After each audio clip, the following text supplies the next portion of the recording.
pose, on ne peut pas passer dans le fils.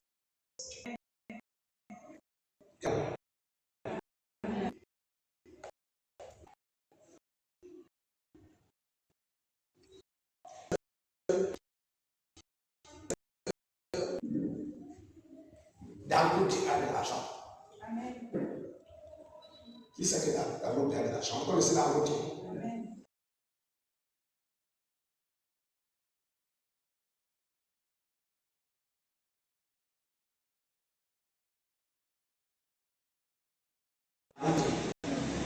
Et que Dangote te donne 3 principes que tu dois obéir, 3 ou 5 ou 10 ou 100. 3 principes, des principes que tu dois obéir pour qu'il puisse te produire dans sa prospérité financière. Qui va obéir? Tu es ici, tu vas obéir. Gloire à Jésus. Ça, c'est la simple vérité que nous sommes en train d'exprimer par rapport à une personne que nous connaissons. Mais quand on prend Dangote d'une part, et on pose de l'autre côté Dieu, devant Dieu, Dangote est comme nous devant Elon Musk. Elon Musk. Quand on connaît Elon Musk, américain, on dit que pour qu'il s'en a mettre des tout l'argent, il va 100 ans de son argent actuel fini sans qu'il ne fasse encore des entrées. Donc chaque jour, il dépense 60 millions. Ça veut dire que financièrement, il est établi. Quand on regarde la vie de cet homme et ma vie, c'est un peu comme Dieu. Devant Dieu, je ne sais même pas. Comme devant Dieu, je ne sais pas. Si nous pouvons payer la connaissance d'un autre, on peut payer comme ces institutions donnent pour qu'il ait produit sa propriété. Pourquoi nous ne pouvons pas faire la même chose avec Dieu? Pourquoi nous n'y arrivons pas?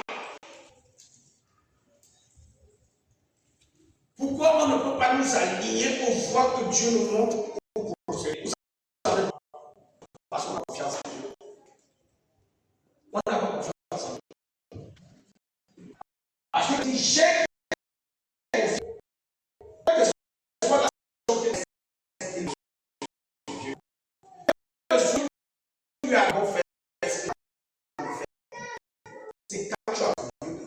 vous connaissez l'histoire de la raconter dans les groupes où quelqu'un s'est retrouvé, un chrétien s'est retrouvé perché sur une falaise.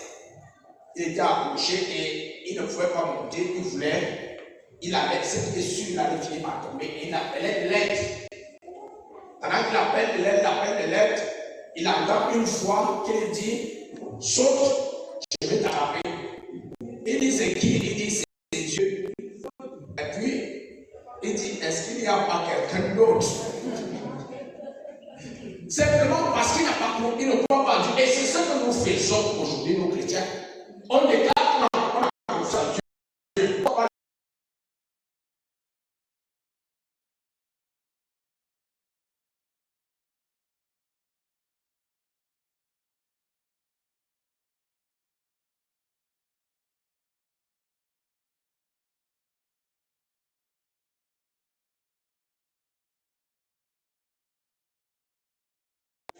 Parce qu'elle croit. Quand tu dis que tu crois, tu t'appliques son naturel à une règle à qui tu crois.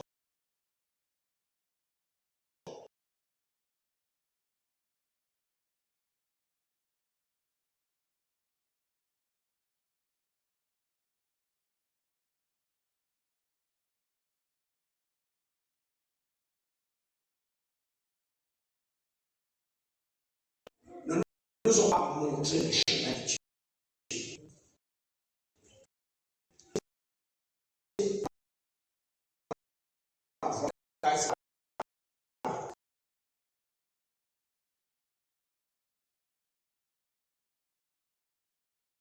Et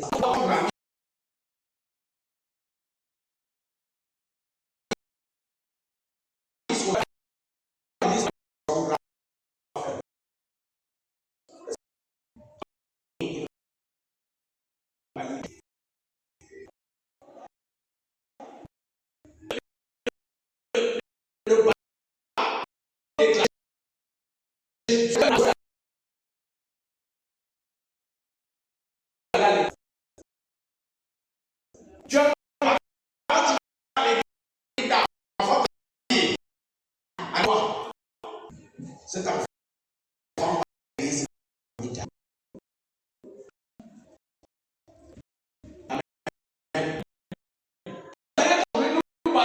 Jésus,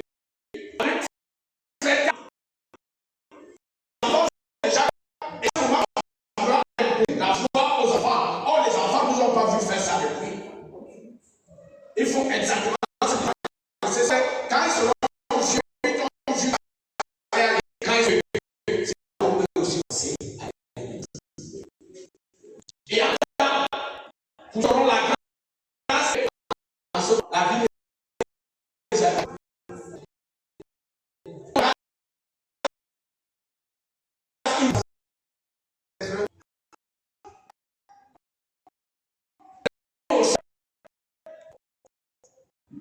je vous assure en vérité, l'église aujourd'hui est en train de quoi? Christ, parce que nous c'est de Dieu. On veut que ça, on essaie d'équilibrer. Dieu est souverain et Dieu n'attaque pas. Il attaque ça.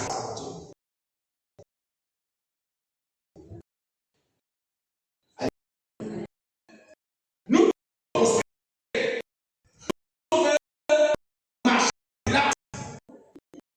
mais là, le truc, c'est qu'on pense que Dieu va nous faire prospérer à cause de nos raisons que nous avons établies. Selon les raisons qu'il a établies.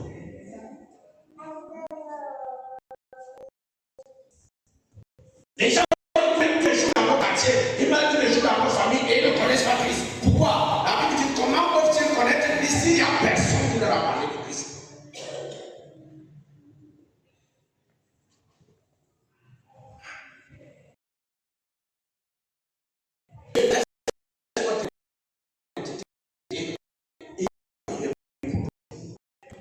Tu peux dire un homme a prié que tu sois. Comment? Tu vas dire que non, vraiment, j'ai connu Christ, j'avais tout le problème. Il y a quelqu'un qui priait quelque part pour toi. Et aujourd'hui, qu'est-ce que nous faisons? Au lieu de dupliquer cette bonne œuvre, cet acte honorable que nous avons pratiqué, quand déjà Christ ne sont pas Christ. Leur présenter la paix, leur montrer comment ils sont et puis ils font la pétition. En espérant que maintenant nous serons en train de condamner les gens à leur prêchant l'évangile, à leur montrant l'évangile de condamnation. Christ a fait prospérer. C'est une vision. La première raison pour laquelle Dieu nous prospère, ce n'est pas d'abord pour que tu ailles te réjouir. Dieu nous prospère pourquoi? Pour lui, pour la gloire de son nom. D'accord avec moi?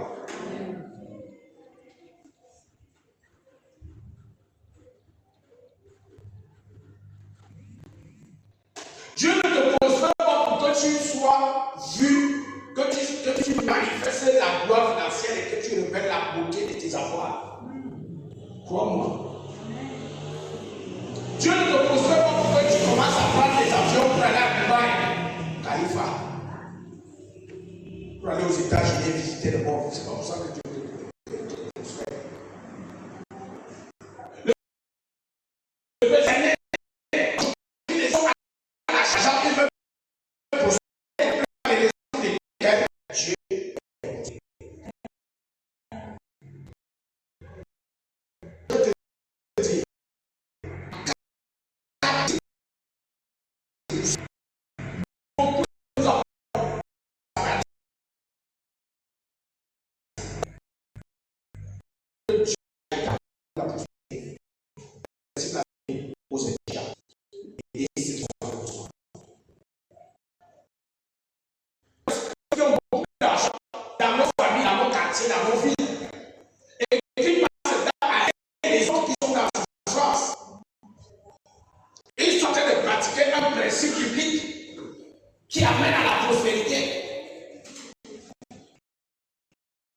2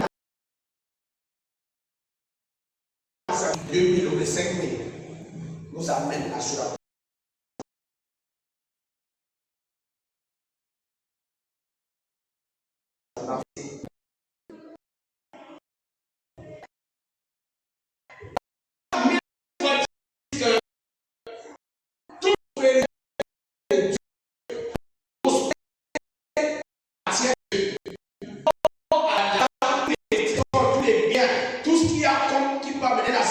Dans le cœur d'un homme sur la terre appartient à Dieu.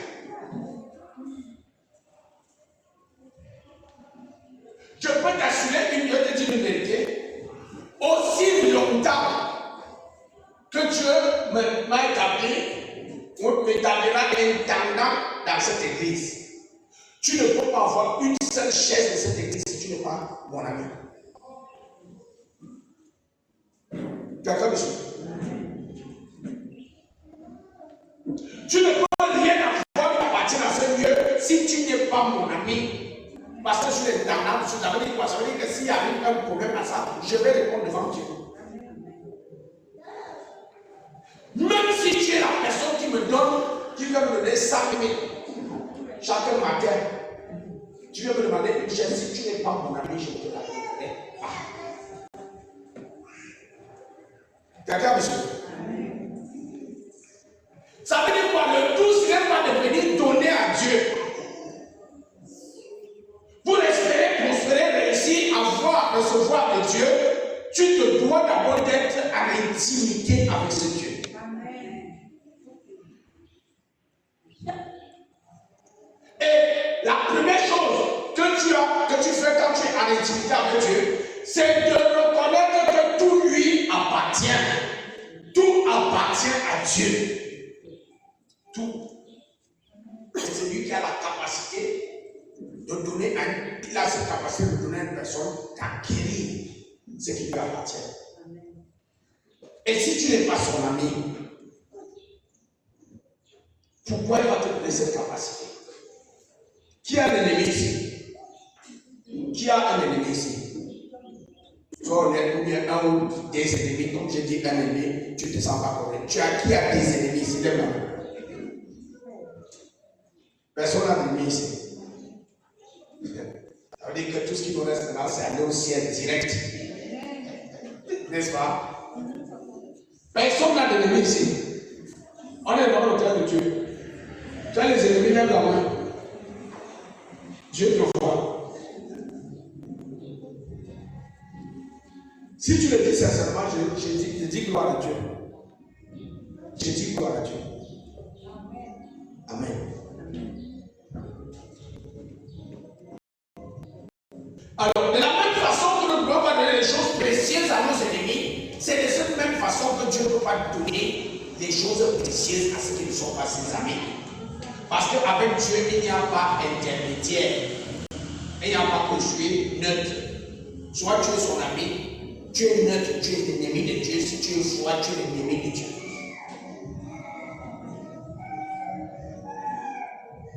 Quand tu es donc enfant de Dieu, comme toi et moi, nous sommes des chrétiens, nous devons reconnaître que toute prospérité vient de Dieu. C'est le point de départ. Parce que c'est ça qui va faire que quand tu sais que tout appartient à Dieu, c'est là où tu ne peux pas blaguer avec les principes de ta vie. Si tu ne comprends pas encore, tu peux constater, tu peux voir que beaucoup d'entre nous, on court à gauche et à droite, cherchant une bénédiction qui appartient à une personne qu'on ne n'a pas. C'est absurde.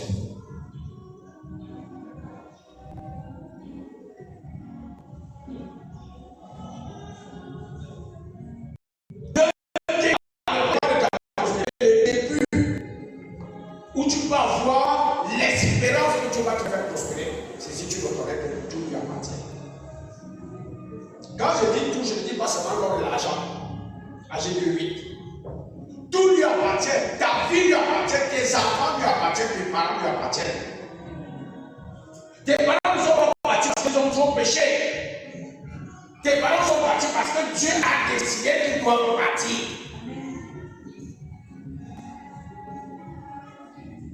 Ton activité lui appartient. Ta maison que tu loues lui appartient. Parce que tu loues ça avec son argent. Tu vas dire que tu as fourni des efforts pour avoir cet argent. La force est l'équilibre.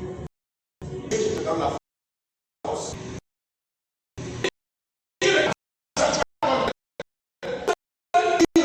Que tu possèdes, que tu détiens, appartient à Dieu. Sauf que quand verset 1 dit à l'Éternel,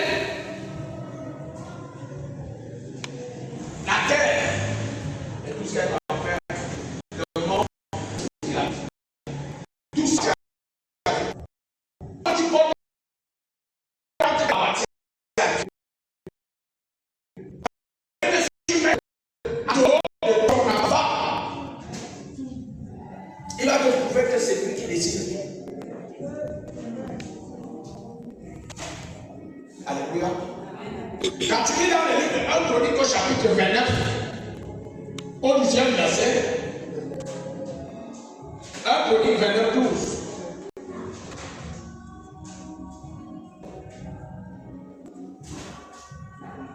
C'est de toi que viennent la richesse et la gloire. C'est toi qui domines sur tout. C'est dans ta main que sont la force et la puissance. Et c'est ta main qui a le pouvoir d'agrandir et d'affermir toutes choses. Ton activité peut être agrandie, elle peut être affermie par la main de Dieu. Alors que même ta croissance, qu'elle soit spirituelle, physique, matérielle ou financière, elle dépend de Dieu. Alors comment tu veux chercher à obtenir toutes ces choses dont tu as besoin et négliger la personne qui avait le propriétaire? Dieu donne la vie, Dieu donne la santé, Dieu donne le bien-être, il donne la joie, la paix. Dieu donne le succès, la réussite, il donne la prospérité. Le puissant que tu veux que tu cherches, c'est Dieu qui le possède, qui le détient. Ce n'est pas la passade, crois-moi. Quand tu vas voir quelqu'un qui ne veut pas voyager, tu vas faire tous les papiers. Il appelle seulement, va appeler la matin, on te met le cachet, tu pars. L'autre qui veut toujours voyager, qui tourne en rond tous les jours, il ne va pas. Parce que c'est Dieu qui décide de tout. Quelqu'un avec moi? C'est Dieu qui donne l'intelligence que tu as. Tu n'es pas intelligent parce que tu développes ton travail pour ton intelligence. La faveur divine, elle vient de Dieu. La faveur vient de Dieu. Pourquoi certaines personnes veulent entrer dans une enceinte, on leur fait du bien. D'autres entrent dans la même enceinte, on les chasse. Parce que la faveur vient de Dieu.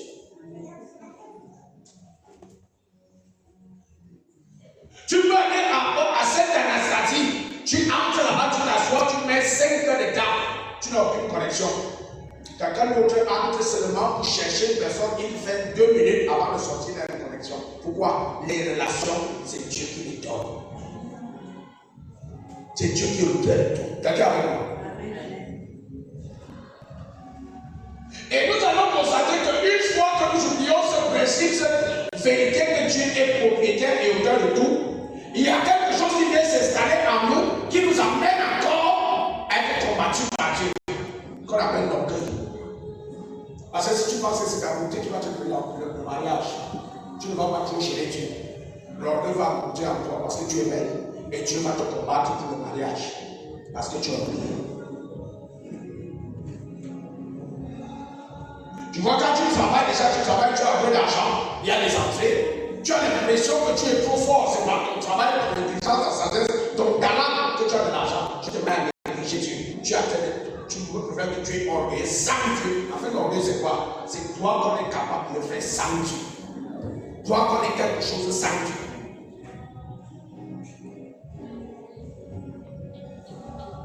Amen. Donc la première chose, c'est de savoir que toute richesse vient de Dieu. La deuxième chose que tu dois savoir, c'est que Dieu bénit avec un objectif. Quand Dieu te bénit, quand tu te visites financièrement, quand tu trouves une porte de prospérité, il a un objectif. l'objectif précis pour lequel il te bénit. Regarde-moi. Quand tu lis dans le Genèse au chapitre 12, verset 2, la Bible dit, je te bénirai et tu seras une source de bénédiction. Je ferai de toi une grande nation, je te bénirai. Je te rendrai ton nom là et tu seras une source de bénédiction. L'objectif que Dieu a en nous bénissant, en bénissant une personne, c'est que la personne devienne une source de bénédiction. Qu'elle devienne un tuyau par lequel la bénédiction peut passer et non un réservoir qui peut stocker la bénédiction. Quelqu'un veut dire? Dieu bénit une personne pour qu'elle soit un canal de bénédiction pour les autres.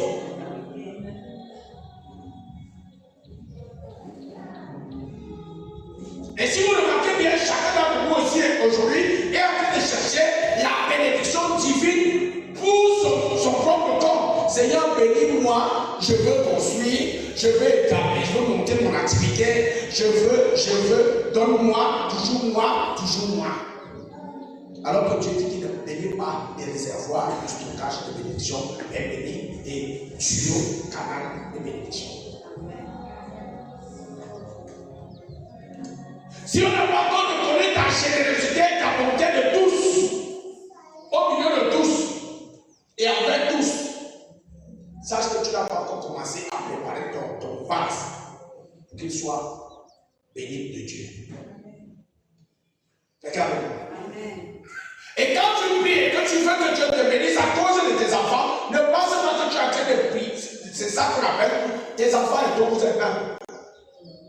Vous êtes là. Vous savez que quand tu vas dans le 2 Rois chapitre 4, Élisée dit à la femme, veuve, le prophète, elle lui dit, entre dans ta maison, toi et tes enfants. Parce que tes enfants et toi, vous êtes là. Il dit, ferme toutes les portes. Les seules personnes qui vont voir ce que tu fais, ce sont tes enfants et toi-même. Donc si tu recherches la bénédiction, fais une bénédiction dans ta maison, dans tes enfants, tu n'es pas encore en train de chercher la bénédiction. Cherche la bénédiction pour que tu sois. Il a dit quoi? Tu seras une source de bénédiction pour les nations. Toutes les nations de la terre seront bénies en toi. Quelqu'un veut?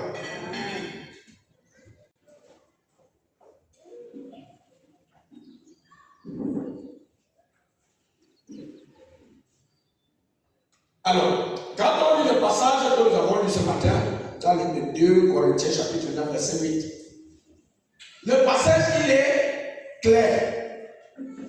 Dieu met en avant que ta prospérité doit résoudre tes problèmes, c'est vrai, mais ta prospérité doit être utilisée pour des bonnes œuvres. Il faut que tu aies en abondance, que tu aies de l'abondance pour les bonnes œuvres. Dieu t'attend dans les bonnes œuvres. Dieu te veut dans les bonnes œuvres.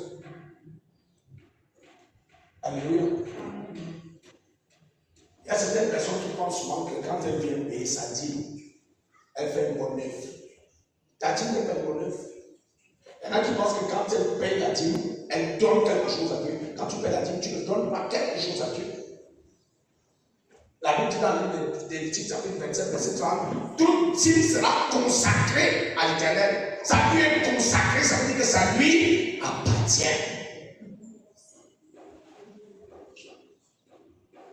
Donc, vous voyez dans la Bible, on a pris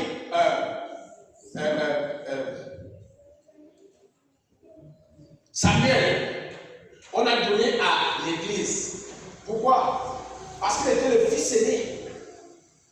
Il était le fils aîné. Et la Bible dit que tout enfant premier-né sera consacré. Tout mâle premier-né sera consacré à Dieu. Donc, Anne a honoré Dieu dans ce qu'il a établi. C'est pour ça qu'Anne a pu avoir après 5 enfants autres. Parce qu'elle a rendu à Dieu ce qui lui appartient.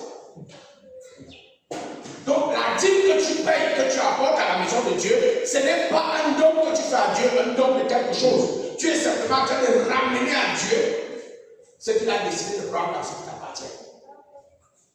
Et quand tu amènes ça comme ça, qu'est-ce que tu révèles? Tu révèles que tu crois en ce Dieu, que tu as foi en lui. Là, tu mets plus une révélation de ta confiance et de ta foi que tu montres à Dieu. Encore moins une porte de bénédiction financière. Mais à cause de cette foi que tu as en lui, et t'ouvrir les églises des cieux et les mettre sur toi la bénédiction. Quelqu'un avec moi? Donc le passage nous dit que Dieu nous donne afin que nous puissions subvenir à nos besoins et que nous ayons suffisamment pour accomplir de bonnes œuvres. Alors parlons un peu de ces bonnes œuvres. La première bonne œuvre que tu dois accomplir, que tu es appelé à accomplir, que dans le livre d'Exode, la Bible te dit à tout le temps, Pharaon, laisse aller mon peuple afin qu'il me serve. La première bonne œuvre que tu dois accomplir, c'est servir l'Éternel avec ton abondance. Servir l'Éternel avec ton abondance. La première bonne œuvre que tu dois d'abord aller donner aux indigents, la première bonne œuvre, c'est servir Dieu. Maintenant, pendant que tu donnes aux indigents, tu as donné servir Dieu.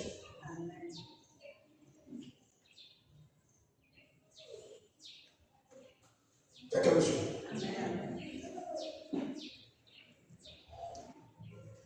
Alors, dans le livre de Philippiens chapitre 4, à partir du verset 15.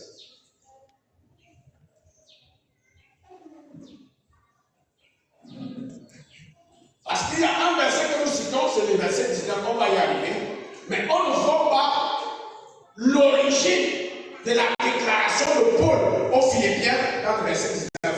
Regardez l'origine. Vous le savez vous-même, Philippiens, au commencement de la prédication de l'évangile, lorsque je partis de la Macédoine, aucune église n'entra en compte avec moi pour ce qu'elle donnait et servait. C'est-à-dire que Paul prêchait l'évangile et quand il arrivait dans une église, on ne l'informait pas, on ne lui disait même pas et on ne lui donnait rien de ce que ça produisait. Dans verset 16. Vous fûtes les seuls à le faire, car vous m'envoyez déjà à Thessalonique et à 2 reprises de quoi pouvoir à mes besoins. Donc on lui envoyait de l'argent pour qu'il puisse s'assumer, pour qu'il puisse continuer de tenir dans le service qu'il donnait à Dieu. Il dit, ce n'est pas que je recherche les dons, mais je recherche le fruit qui abonde pour votre compte. Ça veut dire que quand vous vous occupez du service que je donne à Dieu, c'est le fruit qui abonde pour votre compte. Si ton argent peut permettre que l'évangile soit prêché, c'est pour ton compte que tu as en train de donner. Ce n'est pas pour le compte de Paul. Et maintenant, verset 18. J'ai tout reçu et je suis dans l'abondance. J'ai été comblé de biens en recevant par Épaphrodite ce qui vient de vous comme un parfum de bonne odeur, un sacrifice que Dieu accepte et qui lui est agréable. Et il faut donc vos libéralités qui ont permis que l'évangile continue à être prêché. Je l'ai reçu comme un parfum de bonne odeur. Et Dieu accepte ce sacrifice comme et ce sacrifice lui est agréable. C'est pourquoi maintenant dans le verset 19. Et mon Dieu pourvoira à tous vos besoins. Donc la provision de tous les besoins ici, ce n'est pas une proclamation de la bouche, mais c'est quand tu mets ton argent au service de l'œuvre de Dieu. Quelqu'un veut? Mon Dieu pourvoira par vos besoins en tenant compte de tous les sacrifices que vous avez consentis pour que l'évangile continue à être prêché. La première bonne œuvre que je fais avec mes finances, c'est de faire avancer l'œuvre de Dieu. Promouvoir l'œuvre de Dieu.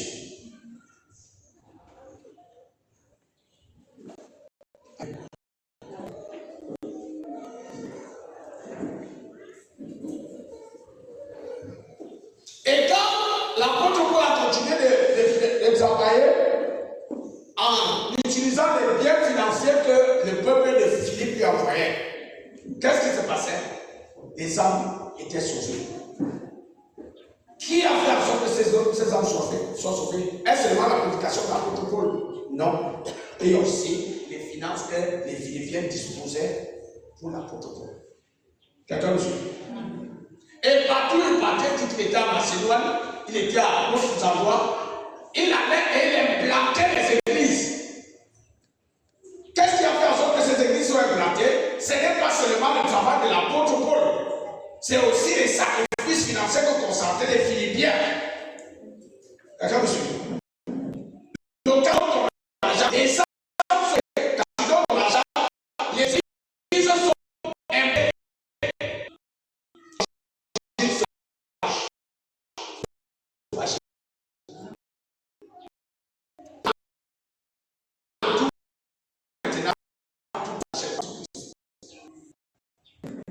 Donc, je donne l'argent pour soutenir l'œuvre de Dieu.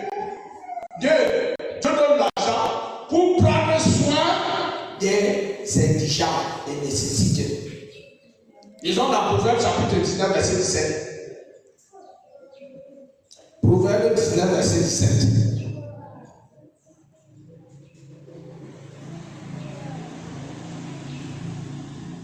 Celui qui a pitié du pauvre prête à l'Éternel, qui lui rendra cela selon son œuvre.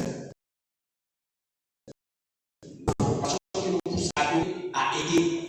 Celui qui donne aux malheureux, dans notre version, on dit simplement celui qui donne aux malheureux, prête à Dieu. Donc quand tu donnes à quelqu'un qui est indigent, à quelqu'un qui est nécessiteux, tu es en train de prêter de l'argent à Dieu qui va te le rendre selon ton œuvre. Quelqu'un va dire.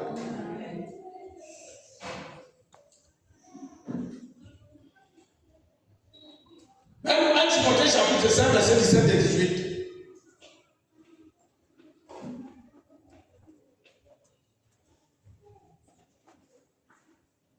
1 Timothée chapitre 5, verset 17 et 18. Et dit,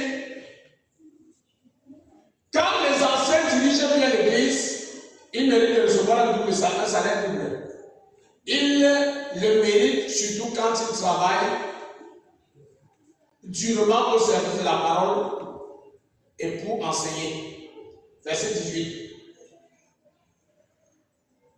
En effet, les livres 7 disent, quand le bon travaille pendant la récolte, il n'empêche pas que l'homme mange des épis, et encore l'ouvrier doit recevoir son salaire.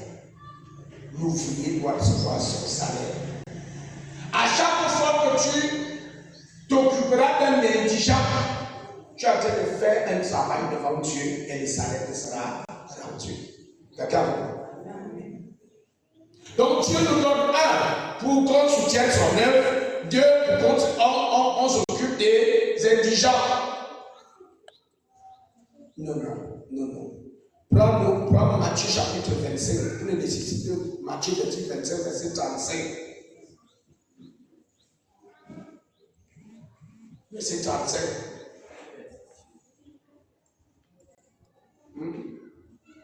Matthieu chapitre 25, verset 35.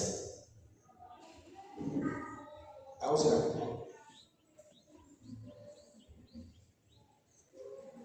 Les justes lui répondront, Seigneur, quand avons-nous vu avoir faim et t'avons-nous donné à manger, ou avoir soif et t'avons-nous donné à boire? Verset 26. 25 d'abord. 25, on a commencé au verset 25. Matthieu 25, 35. J'étais nu et vous m'avez vêtu, j'étais malade et vous m'avez visité, j'étais en prison et vous êtes venu vers moi. Verset 37. Et dit, quand avons-nous vu? Quand? Verset 38. Quand avons-nous vu étrangers et t'avons-nous recueillis, ou nus et t'avons-nous vêtus? Verset 39. Quand avons-nous vu malade ou en prison et sommes-nous allés vers toi? Verset 40. Le roi leur répondra, je vous dis avec la vérité, toutes les fois que vous avez fait ces choses à l'un de ces plus petits, l'un de ces plus petits de mes frères, c'est à moi que vous les avez faites. À chaque fois que tu t'es occupé de quelqu'un qui est indigent, tu le fais pour le Seigneur. Et Dieu te dit, tu vas recevoir ton salaire. Alléluia. Maintenant, la troisième raison dans les bonnes œuvres. Prendre soin, soutenir les serviteurs de Dieu. Soutenir les serviteurs de Dieu.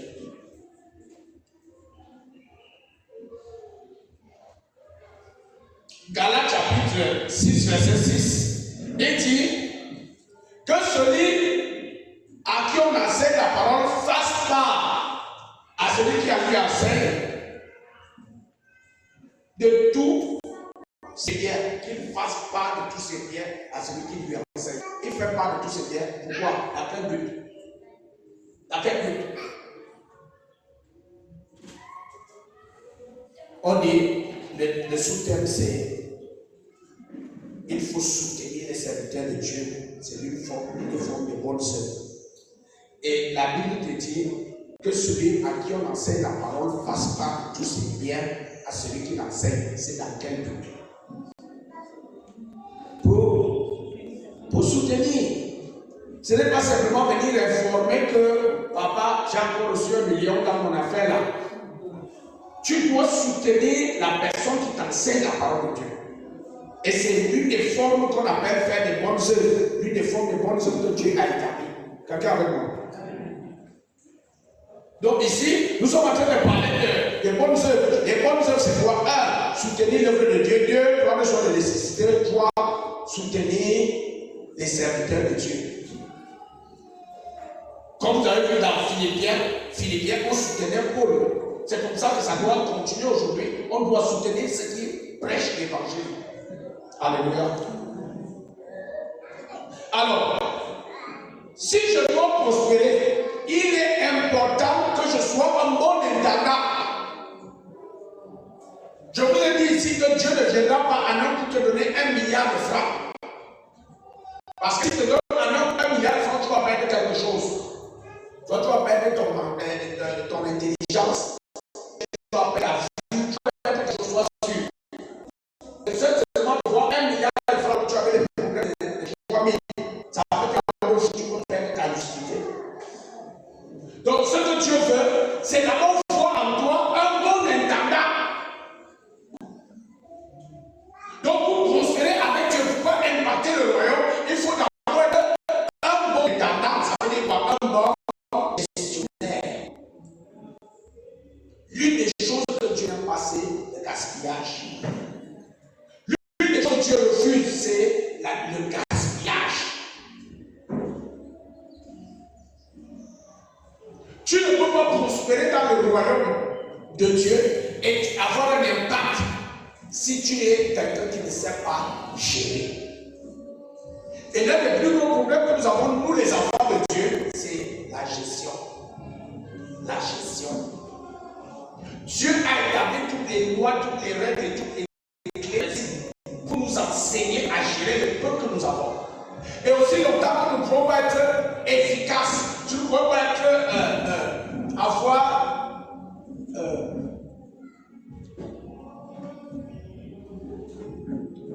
aussi longtemps que nous ne pouvons pas avoir la capacité de gérer le peu que nous avons, Dieu ne peut pas nous introduire à l'abondance.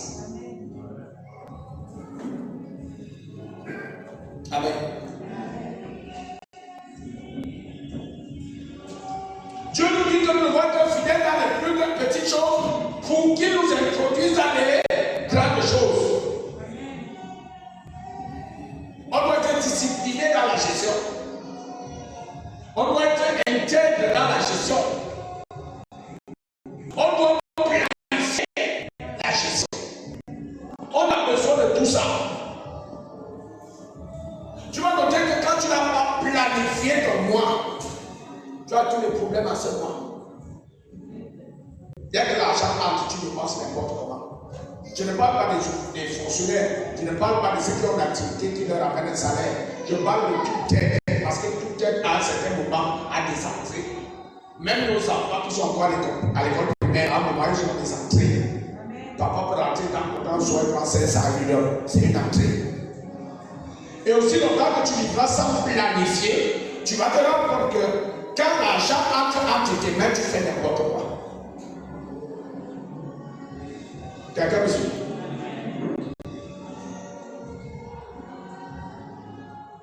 Beaucoup d'entre nous, on attend de planifier quand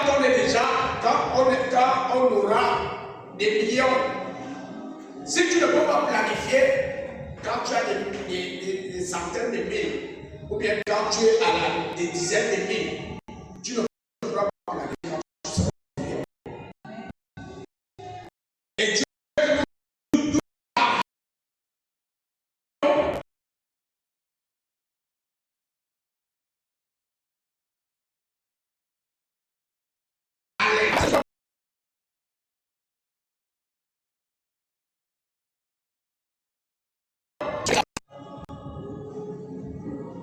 Amen. Je voudrais qu'on prenne conscience. Vous allez voir même au milieu des fonctionnaires dans le gouvernement, la progression en grade et en finance, elle n'est pas brutale, elle est crescendo, c'est-à-dire qu'elle est évolutive. On ne parle pas du niveau 0 au niveau 100 fois. Niveau 1, niveau 5, 10, 20, 30, 50 jusqu'à 100. Et c'est ce que Dieu attend de nous. Il n'y aura pas un jour où Dieu va ouvrir les écluses des cieux et la prospérité va être déversée sur toi. Amen. Tu es un niveau où tu ne sais pas gérer, tu travailles quelque part, tu dois 30 000. N'espère pas, n'attends pas qu'un jour Dieu ouvre le ciel et tu commences à obtenir les centaines de millions. Tu n'as pas. Il faut travailler, il faut discipliner ta gestion de finances, il faut discipliner tes dépenses. Est-ce que vous avez constaté qu'il est facile pour nous que quelqu'un vienne te rendre visite? Et puis, même si le traitement va, tu prends 500, tu lui donnes 1000 francs. N'est-ce pas? Ça, c'est facile. Parce qu'on se dit c'est 500. Ou bien on va à la boutique, on achète des choses, il reste 500 francs. On ne prend pas les 100 francs. Pour avoir 1000 francs, il faut avoir 100 francs. Pour avoir 10 000, il faut avoir 1000 francs. Allez, pour avoir 10 000, il faut avoir 100 francs. Vous avez déjà remarqué que les hommes qui travaillent dessus et qui ont sérieusement de l'argent, sont même le pouvoir, ils ne laissent pas. Très rare de laisser le pouvoir. Or, c'est nous facile. Nous qui pleurons qu'on n'a pas d'argent. On s'assoit dans un rang, on nous sert quand on a de l'argent, c'est ça. Elle travaille son argent, elle sera payée. Il ne dit pas qu'il ne faut pas laisser le pouvoir. Si tu me laisses, moi, je ne laisse pas. Amen.